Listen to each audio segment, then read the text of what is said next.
Greta Thunberg, Sir David Attenborough and Leonardo DiCaprio might be the celebrity faces of climate change action, but big companies like Nestlé are also committing to a carbon-neutral world. Nestlé's NetZero roadmap promises to halve all of Nestlé's greenhouse gases by 2030 and to become net zero globally by 2050. As part of that net zero roadmap, Nestlé's international water brands like Perrier and San Pellegrino will be carbon neutral by 2022. Over the past few episodes of this podcast, we've discovered what Nestlé Waters and its partners are doing towards a sustainable circular economy, with new technologies, new supply chains, and new habits from consumer and producer alike. This time, we're bringing all of these ambitions together and asking how Nestlé Waters can deliver the sustainability targets of fully recycled plastics and carbon neutrality. Françoise Bresson is head of CSR for Nestlé Waters France, overseeing the sustainability work behind the brand Perrier, and Elisa Gregori is the International Business Unit Director of Nestlé Waters France. First, Françoise explained the urgency of their net zero goals. Climate change is one of the big threats we have to face, and because Nestlé is one of the biggest companies in the world, we have to take our part on this journey and we have to act. We don't have a lot of time to achieve it. To reach the carbon neutrality, we need to reduce the carbon emission we are doing. We need to avoid what we can, and we need to compensate. Even if we reduce our carbon emission, even if we avoid what we can, there will still have some remaining carbon emission. Then, when we speak about compensation, we are speaking about investment, financial investment we will do in some already existing programs about renewable energy or about reforestation or about access to water. We will not manage it on their own, but we will invest in that. And that's what we call carbon compensation credits. At the beginning, it will be more offsetting, and day by day, we will do more in setting. At the end, we will have a large scope of action, mixing in setting and offsetting. And by 2030, there will be more in setting than offsetting. Elisa, how do you engage consumers around the world with Nestlé's vision of a zero net emission company and of carbon neutrality? People just want to drink water and buy their products, don't they? Exactly.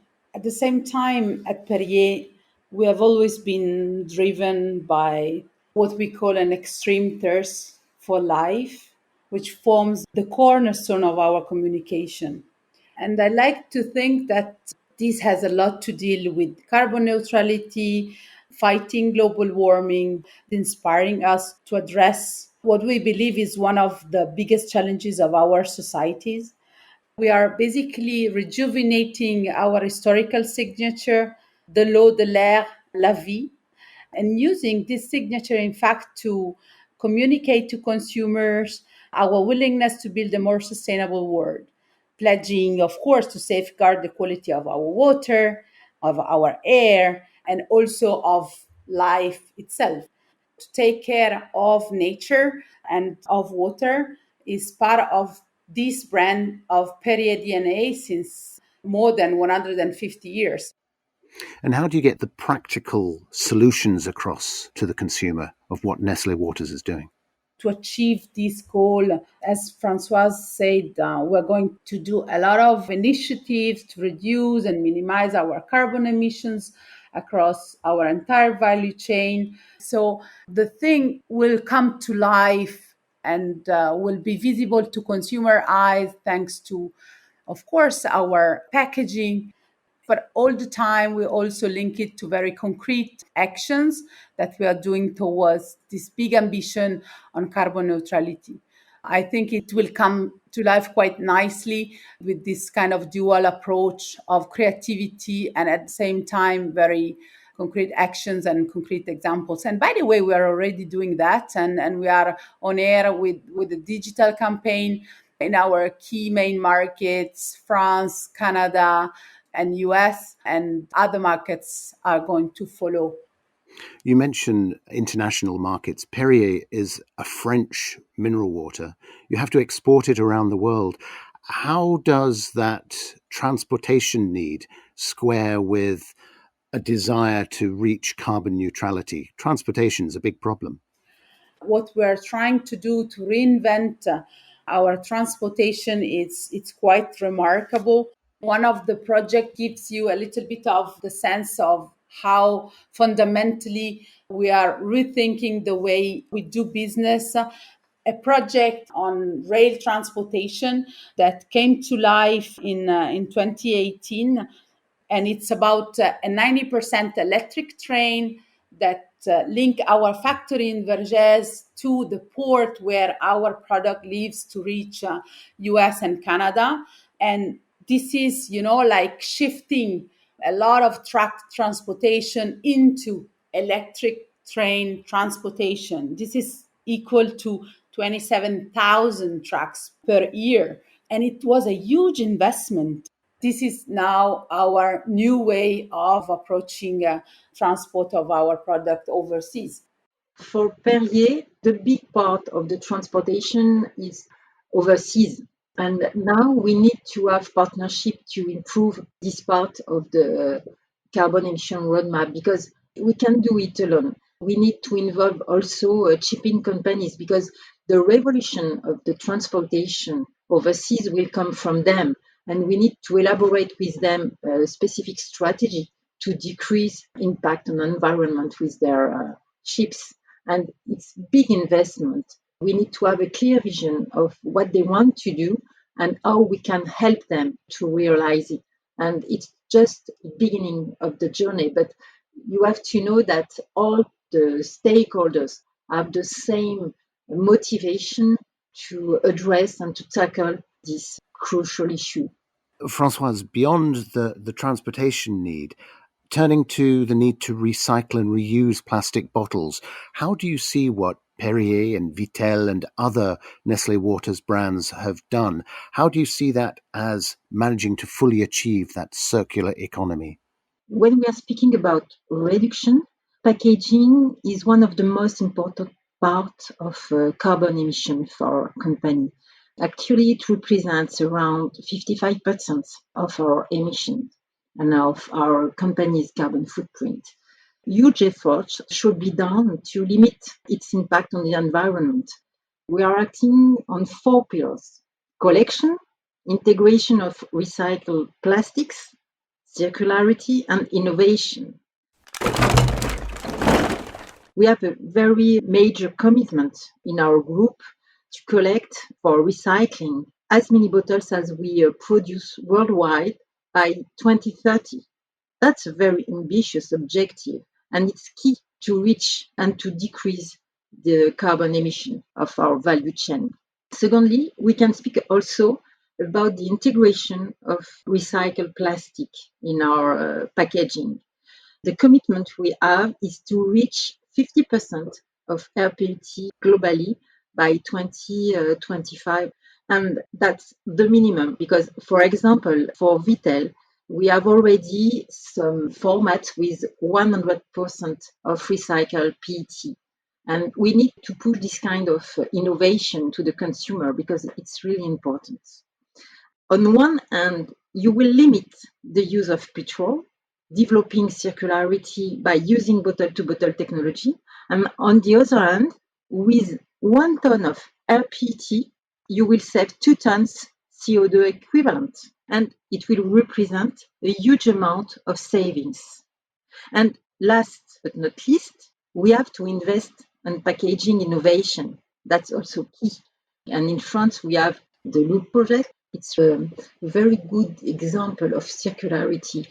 We launched with Carrefour and the Loop company a test on Paris, and we try to innovate a glass bottle deposit system. We already have a deposit system for glass bottle linked to the restaurant, and now we innovate to have a direct link with consumers. People buy some glass bottle to be able to return it to Nestlé Waters and to be totally circular using glass bottle. For the people living in Paris, they can buy the glass bottle, and you have someone who will bring us the product directly to their home. They will consume it, and then they will be able to give it back. And it's a closed loop. You use less plastic packaging because you are using a glass bottle and then reusing it several times. And it's very important for us to test this new approach. I'm very proud to have my team engaged in this kind of revolution, because we have to change our mindsets to think differently. And this kind of project help us to do it. But globally, there was a report recently by an environmental group that put Nestlé quite high as one of the plastic litterers around the world. Elisa, how do you respond to this? How do you explain to the consumer what Nestlé is trying to do and is doing already? We have started a journey. If I look back, only 1 year ago, I know that RPT was a big challenge. And 1 year later, we are able to say that our PT bottles contain already 25% of recycled PT when it comes to Perrier globally, which means the efforts are there, are concrete. And this is just a starting point. All our packaging, being it secondary packaging, the plastic wrap you have on the bottles, and this is also going to be made of recycled material. We are also more and more engaging to look at the packaging of the future. So since 2019, we have been supporting Carbios, an innovative French startup that is developing enzymatic recycling solutions that would allow plastic to be endlessly recycled. And we are truly convinced that change must be driven by innovation. So we have been starting collaboration recently with 3 startups and social entrepreneurs to explore innovative and sustainable packaging solutions. And these startups are part of the next packaging movement. Exactly. So in January this year, we have selected 3 winning projects that are currently in the incubation phase. And those 3 projects are now able to take advantage of our technical and financial support. We have selected Biotic. This is a startup based in Kenya, FlexiCake that is based in Paris, and Plastic Cool, part of an international consortium. I'm very excited with Biotic in particular, because it's a company that makes new technology for packaging, but also positive social impact for women, helping African women to earn money. And I think that it's really important now to have technical project, but also a positive social impact project. Collaboration for me is key to innovate and to find the solution, because the plastic issue is a very important one. We speak about climate change, but plastic pollution is always very important. And we have to find the alternative to plastic. We have a lot of investment to deliver this very ambitious roadmap for innovation, because we know at the moment that plastic is the less impactful packaging for our products. If you compare glass and plastic at the moment is less impactful than glass because of carbon emission. But there's still an impact, and we can see a lot of plastic pollution. And that's why we need to progress and to be more agile. We know that this kind of collaboration will give us a new way of thinking. It's a part of the solution. Sustainability and awareness for the environment for a big company like Nestlé Waters. There's also a responsibility for the shareholders. How can you have the sustainability model alongside the need to drive profit? I think we are very clear that this journey will mean a lot of focus, a lot of efforts, and a lot of investment for the company. At Perrier, we are also quite clear on the fact that if we want to reinvent transportation, if we want to reinvent packaging, if we want to fund startups, if we want to communicate to consumer, all of these will have a big impact on the resources we put on the ground.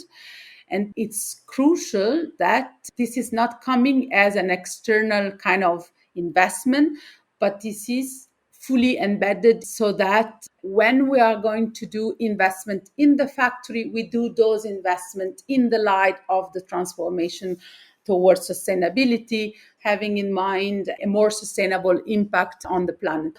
It's all about making it part of our way of operating, and every penny we invest there is a penny spent in a new, better, and different way.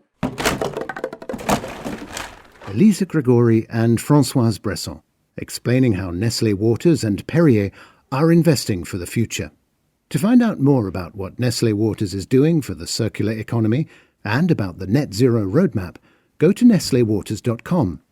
By the way, even this podcast was made without any carbon-emitting travel, as all the recordings were done remotely. I'm Alistair Elphick. Thank you for listening to this modulated media production.